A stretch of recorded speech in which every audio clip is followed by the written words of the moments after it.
What's good, everybody? Is your boy David again, and I'm back with another video today. If you guys are new to my channel, please do subscribe to my YouTube channel, like the video, and comment down below. So today, we have here Mariel Montellano. No, hindi muna Jamiel, si Mariel muna tayo today. And this is her performance of, I think, at least two Bisaya songs na kinanta niya at pinerform sa Valencia, Bohol a few days ago or a few weeks ago. So, after this, hanap din tayo ng kay JM naman na solo performance. But today, this will focus on Mariel Montellano's performance. Okay? So, please, kung bago kayo dito, mag-subscribe kayo. Punta kayo sa Facebook, David Lanyas. Mag-follow and like kayo sa page ko. And also on my Instagram, realdavid_29. And on my TikTok, same username lang. Okay? So, with no further ado, let's jump right into the video. So, itong Bisan Pa, this is a very, I think first song niya is Bisan Pa. This is a very, famous song. Bisan pa ug may lain ka na karon, ikaw lang gyapon. Ganon. So anyway, let's begin na. Ito. Ooh.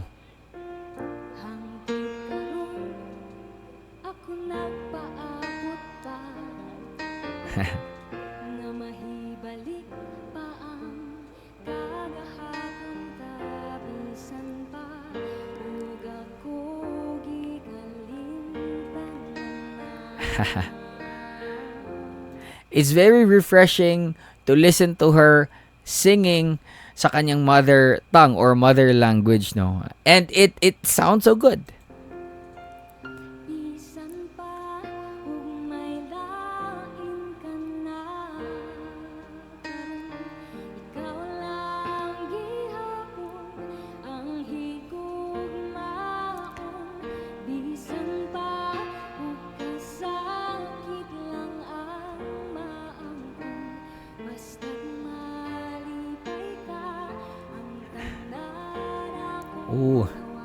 Bagay na bagay sa boses niya yung kanta. Bakit siya bagay? Kasi yung kanta, Bisan Pa, in Tagalog, it's kahit na or kahit pa.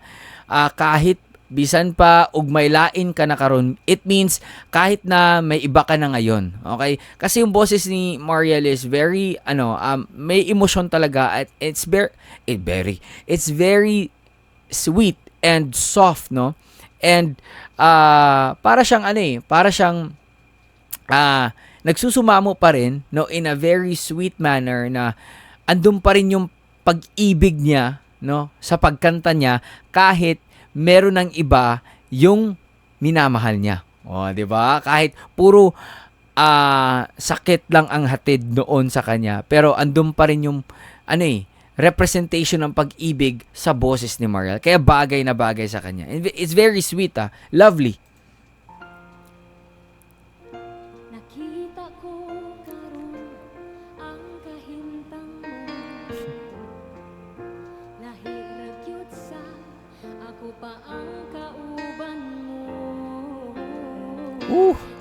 Galing. Galing.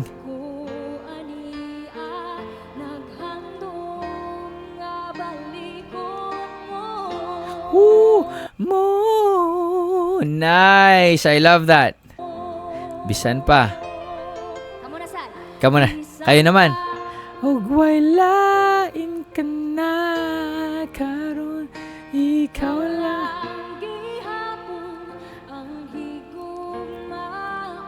By the way, the chorus, Bisan pa ug may lain ka na karon, ikaw lang gihapon ang higugmaon. It means kahit na meron ka ng iba ngayon, ikaw pa rin ang iibigin ko. Oh, di ba? Galing.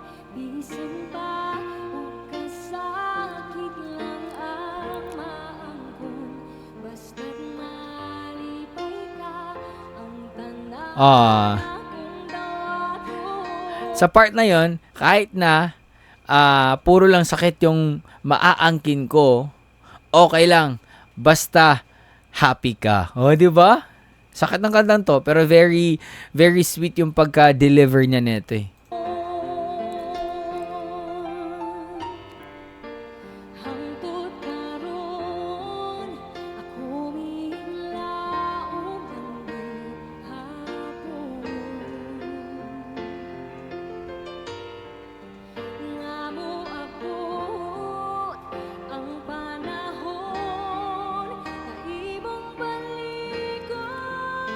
Na.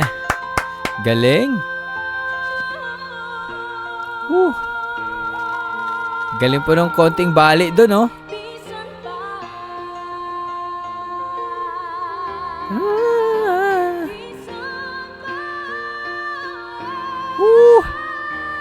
Wow! Galing! Malari Jean. Wait lang. Ulitin natin yun. Di pwedeng hindi natin ulitin yun. Ang galing.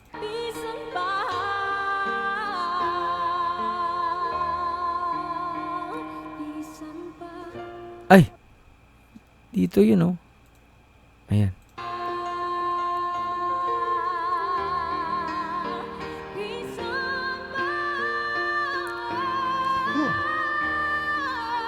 Nice.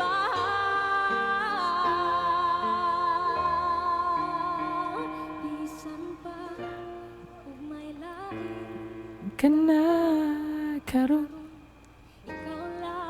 gihapon ang higugmaon bisan pa ug kasakit lang ang maangkon basta't malipay ka ang tanan akong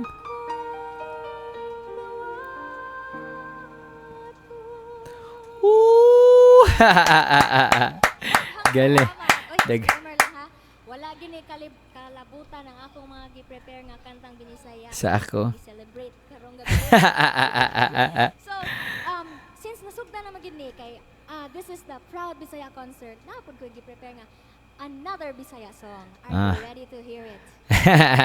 Murag hinay man, Ma'am Sir. Are you ready?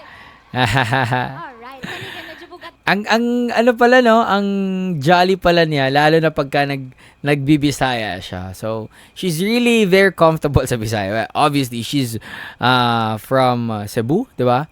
So, yeah. ang ano lang kasi, I think this is my first time na narinig ko talaga siyang magbisaya, no? Ng maayos. Bugat kinsa man diri ang mga single. Sino na mga single dito? Ikaw. Kanang padung pa ma-single. Yung papunta pa lang pagiging single, okay? Papa-break pa lang, gano'n. How about mga taken? Padung pa ma-taken. Naa? Bitaw para ni sa atong tanan, no? Oga, if you feel like singing with me, natay extra microphones, pwede na ito manghulam. Okay? This one's a classic Bisaya song. This is for all of you. Let's go. Very classic naman ito. Ang naalala ko dito yung mga talagang very oldies yung kabataan ko na ito talagang isa sa mga sikat, no, sa radyo talaga. Yung sa umaga, ha, yung 'di ba yung AM station talaga, or sa hapon or sa alas 12 ng every Sunday. Ito talaga yung mga music dati, no? Tapos ginagamit pa to sa mga drama sa radyo. Woo!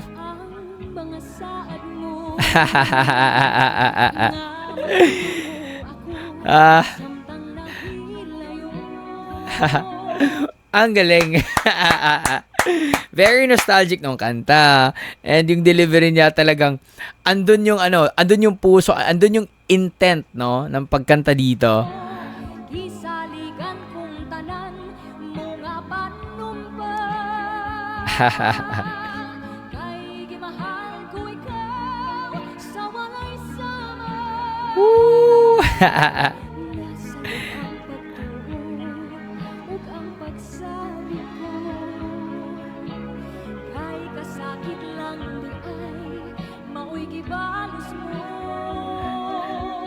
If maririnig to ng mga tatay, nanay, lola, talagang kahit sila mapapasigaw dito sa kantang to. Sa akong paghilayo, nalimtan mo na ako. Nangita kag laing nilalang, muli ka na. Naghanap ka ng ibang nilalang, tawag dito, para in exchange for me, parang Kinsa siya, nganod na ko. Alam, my guest. Alam, my guest. O, di ba, sabi ko sa inyo, marami makaka-relate nito, my guest. Kinsa siyang ipangkamong labaw pagkanamo. Unsay anak kaniya nga wala ko. Ang swerte naman nun ni ma'am. Wa man ako'y magulang gitugian kong tanan. Kasakitan tubo sa kagahapon. Alam niyo yung ang challenge dito sa kantang to? Kasi yung mga classic Bisaya song, I'm not really familiar with Tagalog na mga classic na ganito din yung tema or yung genre ha. Pero sa ganito kasi na para kasi siyang theatrical or yung Broadway na talagang may emphasis sa lyrics na para mo siyang sinasabi talaga na or ine-emphasize yung mga parts or nagsustorytelling ka. Yun yung challenge dito sa mga kantang classic na ganito eh. No? Na talagang na na na na na na na na na na may talaga may diin ba? May diin. Kaya it's very good to listen to Mariel singing this song. Ang kasaysayan sa gugmang puno sa pagmaya. Ug karon kami ngawang lihari ning dughan. Kay hinggong may mga giburhiyan. Yan. Nasa ang pagtuo ug ang pagsabi ko. Kay kasakit lang di ay mao'y gibalos mo. Sa akong paghilayo nalimtan mo na ako. Oh, okay. Na-remember ko na may nagsabi na si Mariel daw isang voice actress sa isang radyo sa Cebu. Kaya pala she's very familiar with the song and magaling din siyang mag-modulate, no? Mag-adjust sa tone niya to fit the song. Kaya pala talented din Nangita kag laing nilalang bulikan nako. Kamu na sa Kayo naman.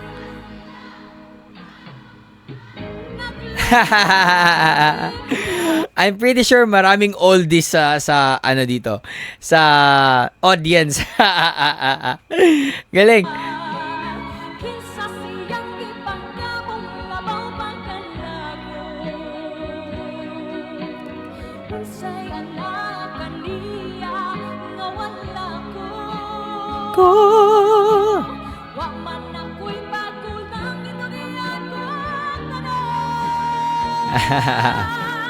Kinsa siya nganong nagluyip na. Galing. Kinsa siyang ipangkamong labaw pagkanako. Kanako. Unsay anak kaniya nga wala ko.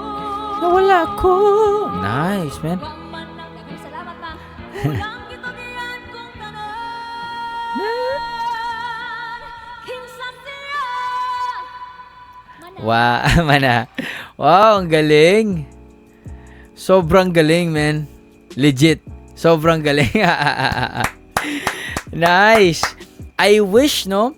Sana mag-record si Mariel ng studio version ng Kinsa Siya, no? At saka bisan pa. Her versions are so good, no? Na may touch ng modern music, no? Yung modern na approach sa singing. For example, the pop kasi nga ito ay mga nagiging classic, but Kinsa Siya is talagang classic na classic to, no? And bisan pa, this was out siguro high school ako or maybe high school. Ano bang high school? Almost more than 15 years ago siguro.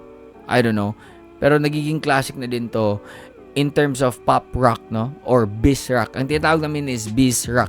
Bisaya rock, no? Pero ginamit ni Mariel sa Bisan pa ay piano version, no? Yung piano, yung track, yung music track na ginamit niya. Anyway, that was so entertaining, and I'm pretty sure na yung mga audience talaga, they really enjoyed it, no? Kasi nakaka-relate sila sa mga kanta na kinakanta ng iniidolo nilang si Mariel Montellano. So, good job. And yeah, that's it. And I hope you guys enjoy that one. And do follow me on Facebook and on Instagram, okay? Peace out, everybody. Much love. Stay safe and God bless you all. Bye.